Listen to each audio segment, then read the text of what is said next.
Good evening, everyone. This is Dr. Tehrani. I'm gonna do a exam review video. You have my screen that's been shared right now for our human bio uh, spring 2021 exam one review video. And I'm gonna go over some concepts and questions and basically, what I want you to do is, if you're watching this video, if you're going to be watching this video, is to open up and open up the following documents that I'm going to ask you to open for every week from week 1, 2, 3, and 4. If you would please open up the lecture notes and the supplemental notes. So that should be total of 1, 2, 3, 4, 5, 6, 7, 8 documents. So if you can have those documents alongside with you, because I'm going to be using those documents as I'm doing this exam review video. And you can also take notes too. As soon as this exam review video is finished, I will post it on YouTube and provide you with the link. So let's get down to it. The exam is what I have put together: 40 questions, multiple choice, roughly around 10 questions from each week, starting with week 1, chemistry, 10 question on cell, which was week 2, 10 questions on week 3, which was tissues, and week 4, skin, another 10 questions. All the questions are multiple choice. You will have 300 minutes. I'm going to open up the exam in about 2 or 3 hours today, Thursday, February 25th, probably around 10 p.m. And I'll send out an email. And you will have until, I believe I have extended the date for the exam to be until, I'm going to give you until Tuesday, actually, until Tuesday, March 2nd, 11:59 p.m. to submit the exam. Um, as I said, you will have 300 minutes. The due date is going to be Tuesday, 11:59 p.m. Remember, as soon as you click open, the clock is going to be ticking, and you will have 300 minutes to submit it. And it will, at the end of the 300 minutes, it will automatically submit if you haven't submitted it. So yes, it's not going to be like the lab quizzes. Lab quizzes, you have unlimited amount of time, and same thing with homework assignments and discussion board assignments. Those are not timed, but anything that's exam is usually timed. It's always timed. So the lecture exams and the lab exams and the lecture final exam is going to be timed, but I'm giving you plenty of time. So 300 minutes, that's plenty of time. Don't feel pressured to take it right away as soon as I post it tonight. Remember, you have until Tuesday, 11:59 p.m. all day Tuesday. So take your time. I highly recommend that you watch this video, take notes of what I'm about to share, and go back and read those sections that I'm going to highlight in this video. And you should do pretty fine on the exam. The scores that you will see right after you submit your exam, it's not going to be your final score. There will be adjustments made once I have gotten all the scores in after the deadline. Give me a few days to look at the statistics, and I usually do curve the grades. So please don't panic or be disappointed when you submit your exam and you see a grade that doesn't that grade will be adjusted. I wouldn't say by much. It's usually with my other classes it was 5 points. Again, depending on the average. One class was 5 points curve that I gave out, and other class was about a 10-point curve that I gave out. So it depends on the average. I usually want the average to be around 80-85%. So that's why I curve the grades. So that was the point. Let's go over the questions now, and please have something to write down with. paper, pencil as I'm going through this and write down. I'm going to highlight sections and I'm going to refer you to sections. So there is a question about composition of atom and what's inside the atomic nucleus. For that, I'm gonna refer you guys to page 2 of chemistry lecture notes, page 2 of chemistry lecture notes, and I'm gonna go along with you because you have my screen so you can see it, and I'm gonna highlight it here. But if you want to write it down, page 2 of chemistry lecture note, objective B. So definitely read through this paragraph, know what atomic number is, atomic number being the number of protons, and definitely know what mass number is, number of protons and number of neutrons added together makes up the mass number, and know what's inside the nucleus and around the cloud, and that ring, the first ring, how many electrons it can hold, the second ring, how many electrons it can hold, and the third ring as well. So the second question is about the stability of an atom. That goes back again to the point about the electron shell. So the first electron shell usually houses 2 electrons, and the second electron shell and the third electron shells 8 electrons each. So they want to get to that point where they can shell either be at the full shell. So if there is an atom with 2 electrons in its first shell, then it's an stable atom and it doesn't want to change that. However, if it's an atom with 1 electron in its shell, it wants to get another electron so it can have 2 electrons in that first shell so it can become a stable. Second shell, for it to get to a stability, the maximum is 8. Always wants to have an even number, but if you can have 8 electrons in the second shell, that's an stable atom. But however, an atom can be stable with if it has 2 electrons in its first shell. It doesn't necessarily have to go to another shell to get 8 electrons to become a stable. So definitely be familiar with that. For that, I would refer you to section 2.2. Uh, can you see here? It talks about the shells of electrons, often repeated, 2, 8, 8, and 18. So an atom that has 2 electrons in its first shell would be an unstable atom. If it was go to another shell, then that shell would be able to house 8 electrons.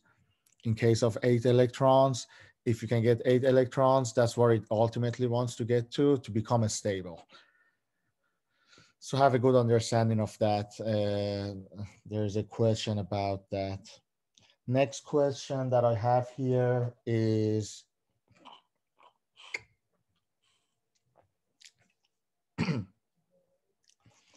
about carbohydrates and about organic compounds. I would refer you to page 7 of chemistry lecture notes, objective I.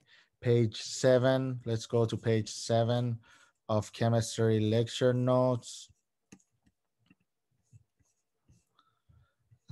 Objective I. There's objective I here. It is. So if I ask you on the test, which one of the following would you say contains carbon, oxygen, and hydrogen ratio of 1:1:1? So 1 carbon ratio, 1 oxygen ratio, and 2 hydrogen ratio. That always happens in carbohydrates. So remember that, and how carbohydrates, the ratio is always 1 oxygen, 1 carbon to 2 hydrogen. So we call it 1 to 2 to 1 ratio, or as long as it's 1 carbon, 1 oxygen, and 2 hydrogen, and then you can multiply it. That's the ratio. So 1 to 2 to 1 ratio, or 1 to 1 to 2 ratio, as long as you keep it as oxygen, carbon, hydrogen If it's 1, 1, 2, it's carbon, oxygen, hydrogen. If it's 1, 2, 1, it's carbon, hydrogen, and then oxygen. But anything, if it says, if I ask you which one has that ratio, it's a carbohydrate that has that ratio, not lipids, not proteins, and not any of that. So read through objective I for that. Next question, I want you guys to be familiar with ATP, a structure of ATP specifically speaking. So let's look at this with our chemistry supplemental notes. So chemistry supplemental notes, and I would refer you to page 15 of chemistry, page 15 of chemistry supplemental notes, and be familiar with the structure of ATP. Can you see that it has a ribose sugar? It's a base. That ribose sugar is the base, and then it has a phosphate group, and it has the base. Okay, so a ribose sugar, a base, and a 3-phosphate group. Here is your ribose sugar, here is your base, it is the adenine, and the 3-phosphate groups. So what happens when you break a phosphate group off this, then you have ADP, and now you have released energy. When you put that phosphate back in to that ATP, it becomes ATP, and you're restoring energy. So be familiar with that concept as well, of when you're breaking an ATP bond, when you're breaking a phosphate, when you break off a phosphate from ATP, it becomes ADP plus phosphate, and energy is released. That's how energy is released. And then you put that phosphate back to the ADP, it becomes ATP, and you're restoring energy. But also be familiar with the structure of ATP. It's a 5-ribose sugar base and a 3-phosphate group here, a phosphate. So that was page 15 of chemistry supplemental notes. Next question is a pretty simple question. It's about different types of bonding and which one is the weakest bond. So you should all know that by now. We just talked about the role of ATP in cellular metabolism, cellular energy metabolism. How I said, if it loses a phosphate group, becomes ADP and releases energy. For that, I would refer you to page 11 of chemistry lecture notes. So let's go to chemistry lecture notes, and let's go to page 11. Definitely read that paragraph and be familiar with role of ATP in cellular energy metabolism. Very simple question on that. Next question. As I said, this is chemistry again. Definitely be familiar with the terms atomic number. Atomic number is number of protons. What is mass number? Is the number of protons and neutrons. And the definition of isotope. For that, I would refer you to page 2 of chemistry lecture notes. Let's go to our chemistry lecture notes, page 2. Here it is. And again, it's referring you back to the same objective and section, the same section 2.3, and know the definition of isotope as well. Next question, there is a question about osmosis. I want you to all be familiar with definition of osmosis. Osmosis is a very important concept. For that, I would refer you to page 14 of cell supplemental notes. So cell supplemental notes, page 14, 7, 8, 9, 10, 11, 12, 13, 14, where it talks about osmosis. Read through the page. And what I want you to understand is osmosis, guys, is movement of water. It is not diffusion of water, it's not the movement of the solute, it's movement of water from low solute concentration to high solute concentration. If you can put that into memory, you should be and understand that's the definition of osmosis. It's movement of water and not movement of solute. Diffusion is where you have movement of solute down the gradient. And there is a follow-up question to that. So page 14 of Cell supplemental notes, read through it and be familiar with definition of osmosis. Following that is definite question about diffusion. So page 10 of Cell supplemental notes, that's where it talks about diffusion. Read through that, know the difference between different types of passive transport, which is diffusion is a type of passive transport, and different types of diffusion. You have simple and facilitated diffusion. The only difference between them is that facilitated diffusion, you have a transporter, which is usually a protein, but they are all the definition, the broad term definition for diffusion would be movement of molecules from a concentration of it would be movement from higher solute concentration to a lower solute concentration. And we call that movement down the gradient. So commit that to memory as well. Don't confuse it with osmosis. Okay. Osmosis was movement of water. Here we are talking about movement of solutes from an area of higher solute concentration to an area of lower solute concentration. Moving down the gradient, it does not require energy. It's a passive form of transport. Next one is filtration. I want you to know the difference between filtration and diffusion. So for that, I would refer you to page 17, page 17 or page 16, starting with page 16 of Cell supplemental notes. Main thing that I want you to get out of it is that filtration, guys, it's the movement of molecule that's caused by pressure difference in pressure. Think of the coffee system and the coffee filter. How it's the reason that the coffee is being made is because of the movement of the water, because of the pressure gradient. There is a pressure difference. Whereas in diffusion, it is not involved in pressure difference. It's movement of particles down a concentration gradient. So filtration is because of pressure difference. Diffusion is because of what exactly? Movement of particle down the concentration gradient. Good job, everyone. Next question is about plasma membrane.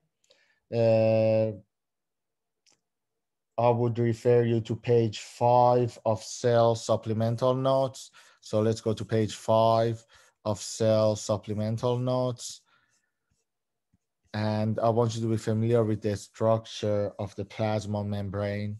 We have a phospholipid bilayer, 2 layers of phospholipid. That's why we call it phospholipid bilayer, with the lipophilic or hydrophobic or fat-loving part that is inside of it, that's sandwiched within the membrane.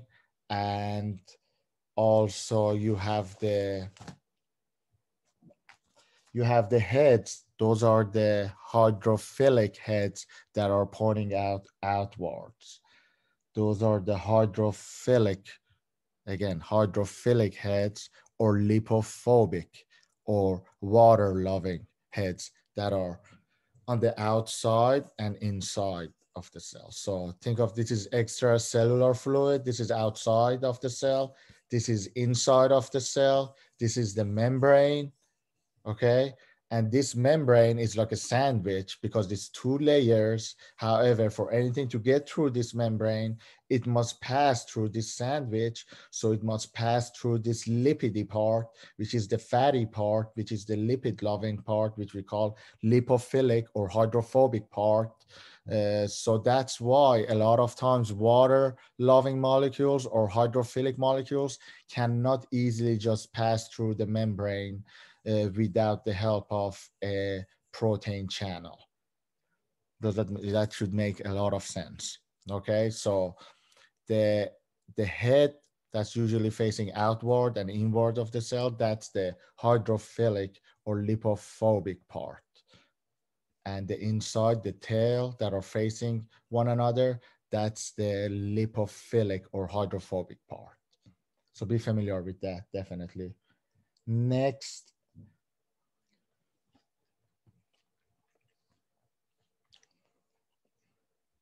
there is a question about where you can find goblet cells. For that, I would refer you to page 4 of tissue lecture notes. So let's go to tissue lecture notes.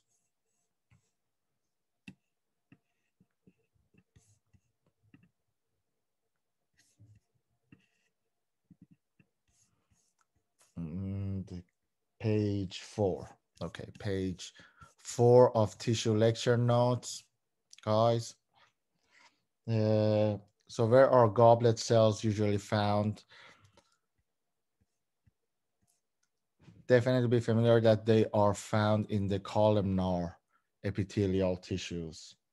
And that's where they produce mucus.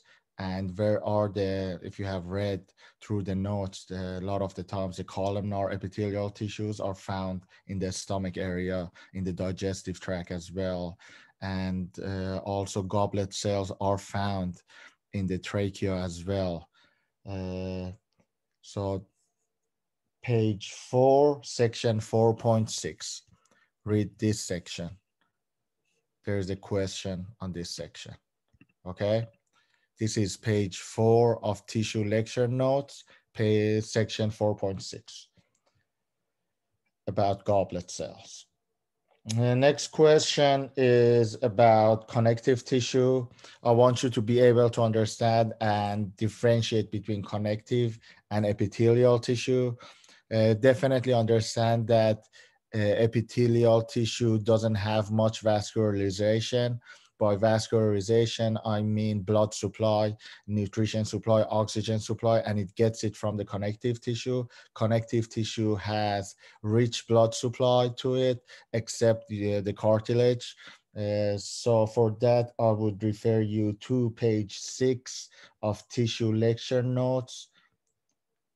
Page 6 of tissue lecture notes, 4, 5, 6 tissue lecture notes. Read about the description of the characteristic, location, and function of connective tissue. Also further, read page 16 of tissue supplemental notes for that question. Page 16 of tissue supplemental notes. Here it is. It talks about the connective tissue. Read through the description. Next, there is, I want you to be familiar with table 4.5 on page 8 of tissue lecture notes. So let's go to tissue lecture notes, page 8, page 7, page 8. And I want you to be familiar with this table. It's a very good table. Cut it and paste it and study it. If you want to write it down and if you want to print the page, this is good to have. It's a great table of classification of connective tissue. So if I ask you, for example, about what type of connective tissue would you find in lymphatic organs? So in the spleen, lymph nodes, and bone marrow, you usually find reticular. So that's on page 8 of tissue lecture note, table 4.5. So be familiar with that. Specifically the types of tissues and their locations. and where you can find them. Where can you find reticular tissue? Where can you find adipose tissue? Where can you find transitional tissues? Transitional is found in the lining of the bladder because of the stretch and going back. That's where you find transitional tissue. Next, there is a question about proteins. I would refer you to page 9 of chemistry lecture notes. So page 9 of chemistry lecture notes, where it talks about proteins to describe the composition of proteins. Guys, remember that proteins are water soluble.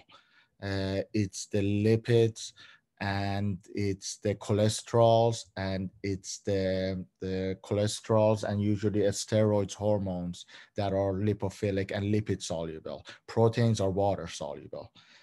Proteins are able to change shape. Protein go through changing shape a lot, so be familiar with that. So definitely read through this objective J on page 9 of chemistry lecture notes. Next, I definitely want you to be familiar with table 3.1 on page 4 of cell lecture notes, page 4 of cell lecture notes, table 3.1, which goes over organelles and their functions. That's very basic questions, couple of questions about functions of different organelles. Definitely know that, for example, a function of ribosome is to synthesize protein, and definitely know about function of lysosome, broth ER, smooth ER, Golgi, and all that. So this is a good table to study from. Couple of questions there. Moving along, I want you to know about the function of phospholipid in the plasma membrane, and we talked about this earlier when I was talking about composition of plasma membrane. For this, I would refer you to page 2 of cell lecture notes, page 2 of cell lecture notes. And there you have the structure of the plasma membrane again. So read through objective B, section 3.2. And understand what the function of the phospholipid in the plasma membrane is, the phospholipid bilayer, what can pass through it mainly. So it's a barrier, it's like a gate, like a barrier for the passage of it. It stops the passage of water soluble molecules. Lipid soluble molecules, if they are small, they can get through, but water soluble larger molecules, they have to get through. If they want to get through, then they have to get through a channel that's embedded inside the phospholipid bilayer. Okay, moving along. Next, I want you to be familiar with different types of cells that are found in uh, epidermis. For that, I would refer you to page 6 of skin supplemental notes. So skin supplemental notes, page 6. There are 4 different types of cells that you can find in the epidermis. 90% of them are going to be keratinocytes, 10% melanocytes, very little Langerhans or Merkel. Be familiar with these cells, definitely. Next, there is a question about, again, there is another one about composition of plasma membrane. I would refer you to page 2 again of cell lecture notes, page 2 of cell lecture notes, section 3.2, and know the composition of plasma membrane, what you can find in there. Next, there is a question. I want you to definitely be familiar with figure 4.4 on page 7 of tissue lecture notes. So tissue lecture notes, page 7.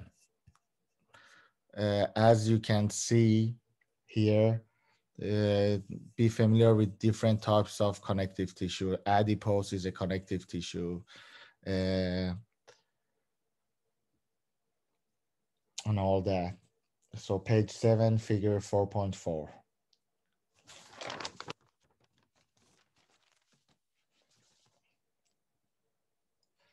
Uh, Definitely know the functions of a skin. There's a question about the functions of a skin. Very simple. Page 1 of a skin lecture notes. So page 1 of a skin lecture notes. It goes over and talks about functions of the skin.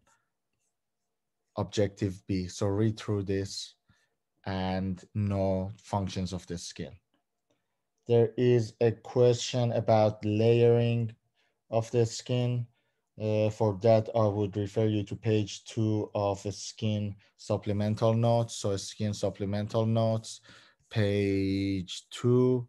On the lower side of the page, you can see the layers of epidermis from the outermost layer to the innermost layer. Outermost being stratum corneum, and then you have a stratum lucidum. A stratum lucidum is present in thick skins. However, it's not present. It's absent in thin skin. And then it goes on. Third layer, stratum granulosum. Next layer, stratum spinosum, and stratum basal. Here you can also see it. So it would be this part, layers of epidermis, 1, 2, 3, 4, 5. So the innermost layer of epidermis being a stratum basal, and that's where all the activity is happening, all the mitosis is happening. The very outermost layer is that's where all the keratin and all the dead tissues are. Uh, so that's the stratum corneum. Be familiar with the order of it, 1, 2, 3, 4, 5, and that's how it's put in order. Next, there is a question. Be familiar with the cells of the nervous tissue. Cells of the nervous tissue. For that, I would refer you to page 11 of tissue lecture notes. So tissue lecture notes, page 11.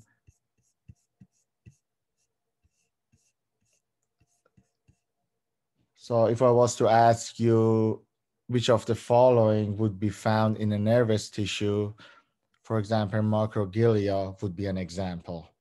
So I don't necessarily want you to know the function of every one of them right now because we'll cover that in the nervous system. But definitely know if I was to ask you, give me an example of a nervous tissue or which one of the following cells is a nervous tissue. Microglia is a nervous tissue. So know that. There is a question that I have asked about uh, it's on tissues. So page 9 of tissue lecture notes. Let's go to page 9 of tissue lecture notes and table 4.7. Table 4.7. I want you to be very comfortable and familiar with the types of muscle tissues and how they are structured and be able to, if I ask you which one is multinucleated, you should know that's the skeletal muscle. Which one is cylindrical? You should know that's a skeletal muscle. Which one is branched? That's cardiac muscle. Which one has intercalated disc? That's cardiac muscle. Which one is a spindle shaped? That's smooth muscle. So be familiar with that. This is a great table. If you want to cut it, print it, take a picture of it, write it down, draw it down. It's a great table. Moving forward,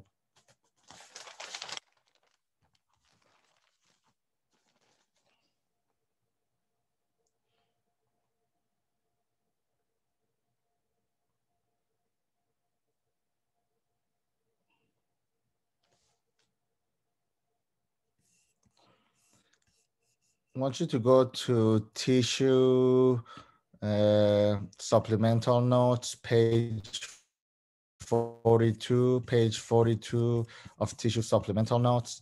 And I want you to definitely be familiar with page 42, with description, just description in general of what a nervous tissue would look like. It has a lot of what we call dendrites and axons. You can call them processes. So the processes can extend and be as long as 30 centimeter, 20 to 30 centimeters. And those processes are either dendrites or an axon.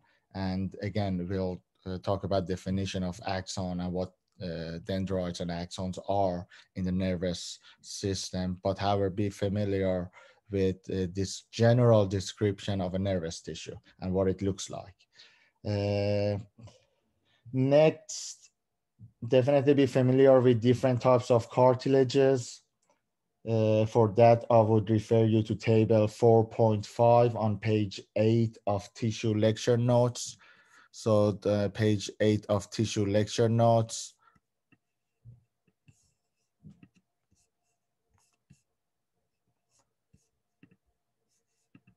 There we go. Same one, same table.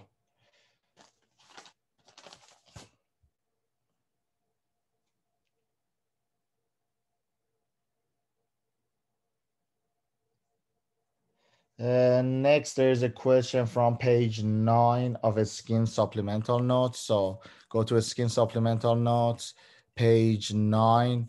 I want you to read through the paragraph about sebaceous gland. Guys, sebaceous gland, definitely be familiar. Sebaceous gland is the oil secreting gland. So page 9, read through this paragraph, please. Moving forward, almost done. I want you to be able to distinguish between eccrine and apocrine sweat glands. For that, I would refer you to page 9 of a skin lecture notes. So page 9 of a skin lecture notes, page 9, and read through section 5.27. So just to let you know, eccrine, the difference between eccrine sweat gland and apocrine sweat gland. Eccrine is the one that secretes watery product or that sweat, the actual sweat, which cools off the skin. That's eccrine gland, eccrine sweat gland. And then we have apocrine sweat gland, which is more viscous and it has a more pungent odor and it opens into the hair follicle. So be familiar with that. And then the exam ends with 2 questions on homeostasis. Definitely know the definition of homeostasis.